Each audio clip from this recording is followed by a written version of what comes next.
Perindustrian Agus Gumiwang Kartasasmita pada Kamis 5 Agustus mengatakan sektor perindustrian berkontribusi besar terhadap pertumbuhan ekonomi nasional pada kuartal 2 2021. Industri manufaktur tersebut berasal dari 5 subsektor, yaitu makanan dan minuman, kimia, farmasi dan tradisional, industri barang logam, industri alat angkutan, serta dan industri tekstil pakaian jadi.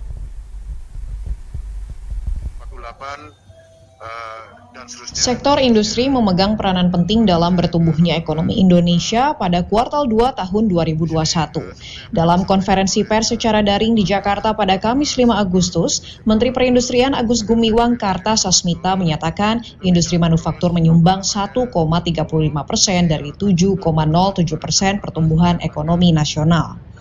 Ia merinci peningkatan pendapatan pada industri manufaktur disokong oleh 5 subsektor dengan kontribusi terbesar terhadap pertumbuhan ekonomi dalam negeri, seperti industri makanan dan minuman yang tumbuh sebesar 6,66%, kimia, farmasi dan tradisional yang tumbuh sebesar 1,96%, industri barang dan logam 1,57%, kemudian industri alat angkutan meningkat 1,46% dan industri tekstil pakaian jadi yang tumbuh 1,05%. Pertumbuhan dari sektor industri manufaktur ini juga mendorong sektor-sektor yang lain. Dalam laporan BPS, situ sudah dinyatakan bahwa kontribusi sektor industri manufaktur terhadap PDB itu hampir mendekati 20%.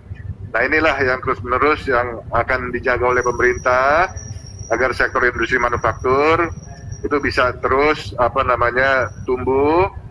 Agus mengungkapkan secara bertahap mulai tahun 2018 hingga 2020 ekspor industri manufaktur mencatatkan angka yang lebih besar dibandingkan impor, yakni sebesar 78,80% dari total ekspor nasional. Agus menjabarkan 5 sektor industri dengan nilai ekspor terbesar yaitu makanan dan minuman sebesar 19,58 miliar dolar Amerika Serikat, logam 13,78 miliar dolar AS, industri kimia dan farmasi 9,28 miliar dolar AS, industri barang dari logam sebesar 7,63 miliar dolar AS, dan industri tekstil menyumbang 5,86 miliar dolar AS. Pada kuartal pertama 2021, pertumbuhan ekonomi Indonesia berada di angka 3,1% seiring dengan pertumbuhan industri manufaktur di level 2,98%. Tim Kantor Berita Antara mewartakan.